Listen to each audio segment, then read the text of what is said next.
हरियाणा के super chief minister Manohar Lal Khattar को अब अपने दिल का दर्द बयान करते हुए देखा जा रहा है।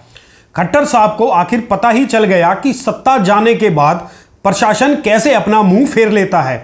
हालांकि कहने को तो आज भी मनोहर लाल खट्टर हरियाणा के अघोषित सीएम हैं। बेशक उनकी कुर्सी चली गई है, लेकिन इसके बावजूद सीएम की कुर्सी में बंधी रस्सी उनके हाथ में है। लेकिन हैरत की बात है कि इतना होने के बावजूद जेड प्लस सुरक्षा लेकर चलने वाले खट्टर साहब की अधिकारियों ने सुननी बंद कर दी है। ये हम नहीं बल्कि खुद मनोहर लाल जी कह रहे हैं और अपने दिल का दर्द सरेआम बयान कर रहे हैं। दोस्तों नमस्कार, मैं हूं संजय कपूर और आप देख रहे हैं सिटी मेल न्यूज। 9.5 साल तक हरियाणा के मुख्यमंत्री रहे मनोहर लाल खट्टर ने अपनी चुनावी सभाओं में अपने मन की बात कही। उन्होंने एक मन से सरेआम अधिकारियों को नसीहत दे डाली और साथ ही यह भी कहा कि प्रशासन अब उनकी बात नहीं सुन रहा।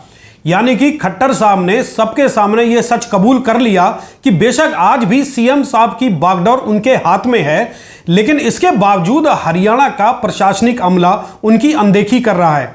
इसलिए खट्टर साहब को उन्हें चेतावनी देने के लिए मजबूर होना पड़ा है। पूर्व सीएम की यह बात सुनकर अधिकारियों को भी लगता है और एहसास हो चला है कि अब बीजेपी के दिन लदने वाले हैं।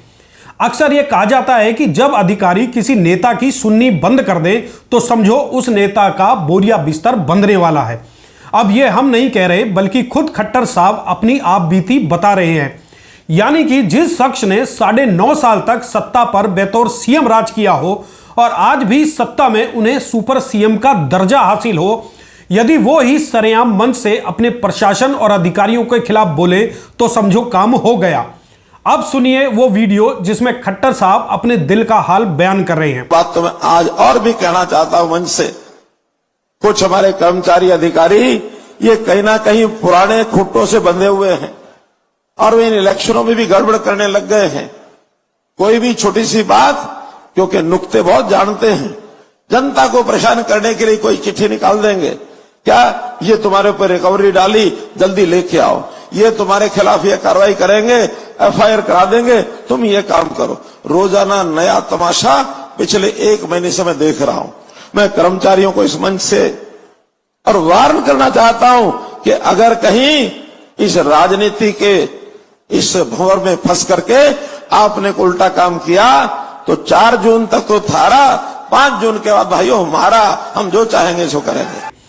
तो दोस्तों सुना आपने किस तरह से खट्टर साहब अधिकारियों को चेतावनी दे रहे हैं कि 4 जून तक थारा और 5 जून के बाद महारा। इस वीडियो में खट्टर साहब के दिल का दर्द किस तरह से बयान हो रहा है, यह सुनकर अब उन पर तरस के साथ साथ हंसी भी आ रही है। मनोहर लाल जी ये भी कह रहे हैं कि पिछले 1 महीने से वो देख रहे हैं कि कुछ अधिकारी और कर्मचारी पुराने खूंटे से बंधे हैं और नए नए आदेश निकालकर लोगों को तंग कर रहे हैं। यानी कि श्री खट्टर के इस बयान का अर्थ साफ है कि जब से वो सीएम की कुर्सी से हटे हैं तभी से कुछ अधिकारी और कर्मचारी लोगों को तंग कर रहे हैं। खट्टर साहब ने एक तरह से इस बयान के बाद साफ कर दिया है कि बीजेपी सरकार होते हुए भी अधिकारी अब उनकी अनदेखी कर रहे हैं और पुराने खूंटे से बंधे हैं। दरअसल उनका सीधा सा इशारा पूर्व सीएम भूपेंद्र सिंह हुड्डा की तरफ दिखाई देता है। इसका भी मतलब दोस्तों साफ है कि अब प्रशासन ने हुड्डा परिवार को वजन देना शुरू कर दिया है। यानी कि हरियाणा में बीजेपी सरकार का वजन कम हो गया है। विपक्ष में रहते हुए भी हुड्डा परिवार को अधिकारी तवज्जो दे रहे हैं। लेकिन दोस्तों हरियाणा की जनता आज भी नहीं भूली है कि खट्टर साहब के 9.5 साल के कार्यकाल में हमेशा ये आरोप लगते रहे हैं कि प्रदेश में अफसरशाही हावी है, मंत्री और विधायकों की अधिकारी नहीं सुनते, अफसर अपनी मनमर्जी चलाते हैं, जिससे जनता बुरी तरह से तंग है। इसके जीते जागते उदाहरण भी सभी के सामने हैं। प्रॉपर्टी आईडी और परिवार पहचान पत्र ने लोगों का जीना मुहाल कर दिया है।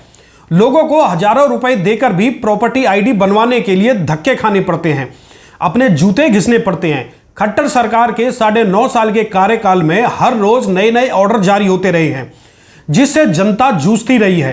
परिवार पहचान पत्र बनवाने के लिए लोगों को एड़ियां रगनी पड़ती है। सरकारी काम करवाने के लिए लोगों को कितनी परेशानी झेलनी पड़ती है यह किसी से छिपा नहीं है।